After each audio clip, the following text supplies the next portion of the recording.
আওয়ামী লীগের ঠিকানা এই বাংলায় হবে না,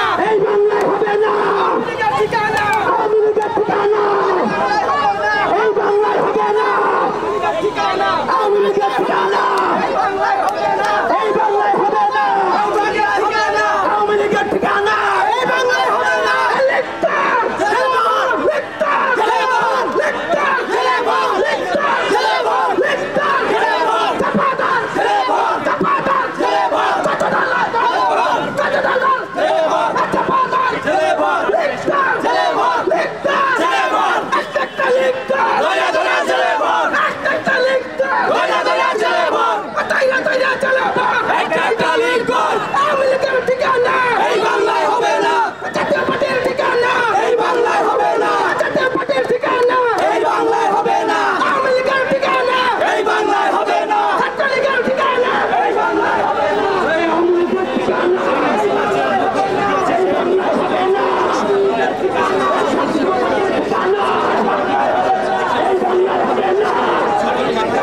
পরিস্থিতি এসে দাঁড়িয়েছি।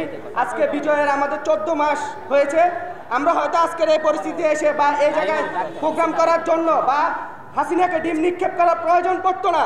আজকে আমরা দেখতাম হয়তো হাসিনা ফাঁসির দড়িতে ঝুলে আছে, কিন্তু আমরা আজকে পল্টন মোড়ে হাসিনার প্রতি ডিম নিক্ষেপ করা হচ্ছে।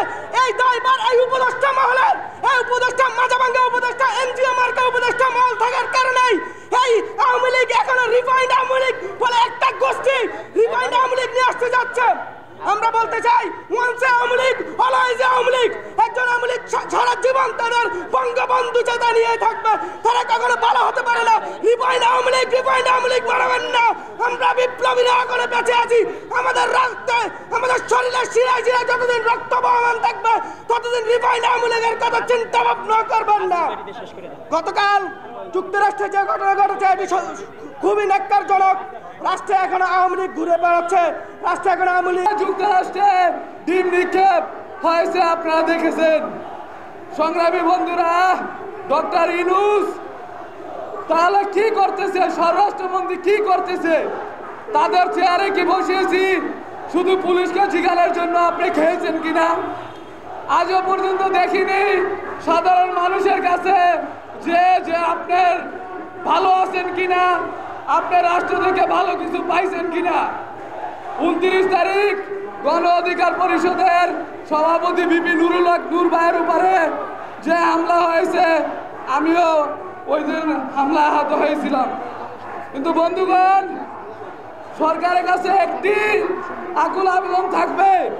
আপনারা বলেছিলেন নূর ভাইয়ের বিচারের জন্য তদন্ত কমিটি গঠন করছেন, 15 দিন কার্য দিবসের ভিতরে বিচার করিবেন। আজও পর্যন্ত আপনাদেরকে দেখি নাই এই তদন্ত কমিটির সূক্ষ্ম কোনো তদন্ত আমাদের সামনে আনতে। তারপরে মাহফুজের উপরে যে হামলা হয়েছে তারও কোনো সূক্ষ্ম তদন্ত আমরা পাই নাই। গতকালকে আক্তারের উপরে আমরা জানি না আওয়ামী লীগ তারপরে ঝটিকা মিছিল করছে, আমরা জানি না এর পূর্বাভাস কতটা সামনে খারাপ হইতে পারে। তো আপনারা সরকারকে আবেদন করব যে জুলাই আন্দোলনে যারা আমাদের আক্রমণ করেছে এবং এই যে আওয়ামী লীগের ঝটিকা মিছিল হচ্ছে তাদেরকে গ্রেপ্তার এবং আইনি পদক্ষেপ নেওয়ার জন্য আমি আমার বক্তব্য এখানে শেষ করছি।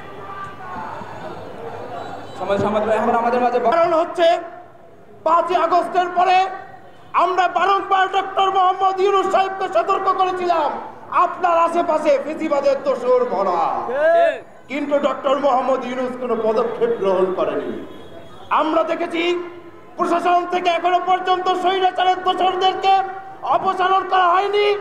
আমরা দেখলাম সচিবালয় থেকেও স্বৈরাচারের দোসরদেরকে তারা অপসারণ করছে না। আজকে এই বিপ্লব যে ব্যর্থ হচ্ছে, এই ব্যর্থতার দায় শুধুমাত্র ডক্টর মোহাম্মদ ইউনূস। আমি ডক্টর মোহাম্মদ ইউনূস সাহেবকে বলতে চাই, যদি বাংলাদেশে 5 আগস্ট না আসতো আপনাকে 8 তলায় হেঁটে উঠে মামলার হাজিরা দেওয়া লাগতো। আপনি ফেসিবাদের সেই আমলকে ভুলে যেন না।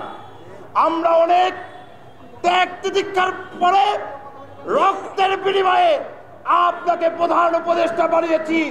আমরা আশা করেছিলাম আপনি দায়িত্ব গ্রহণের পরে প্রথমেই এই ফেসিবাদের দোসর আওয়ামী লীগের বিচার কার্যক্রম নিশ্চিত করবেন, কিন্তু আমরা দেখলাম আপনার উপদেষ্টা পরিষদের বিভিন্ন উপদেষ্টা আওয়ামী লীগকে পুনর্বাসনের দায়িত্ব নিয়েছে, যার ফলশ্রুতি 29 আগস্ট নুরুল হক নূরকে হামলা করা হয়েছে, যার ফলশ্রুতি গতকাল নিউ ইয়র্কে আক্তার হোসেন সহ বিপ্লবের নেতৃবৃন্দদেরকে লাঞ্ছিত করা হয়েছে।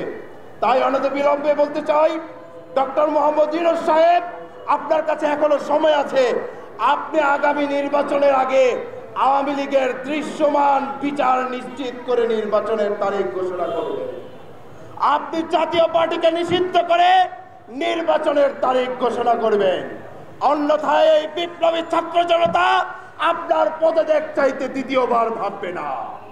আজকের এই প্রোগ্রাম থেকে এই আশা ব্যক্ত করে আমি আমার বক্তব্য শেষ করছি। ধন্যবাদ সবাইকে।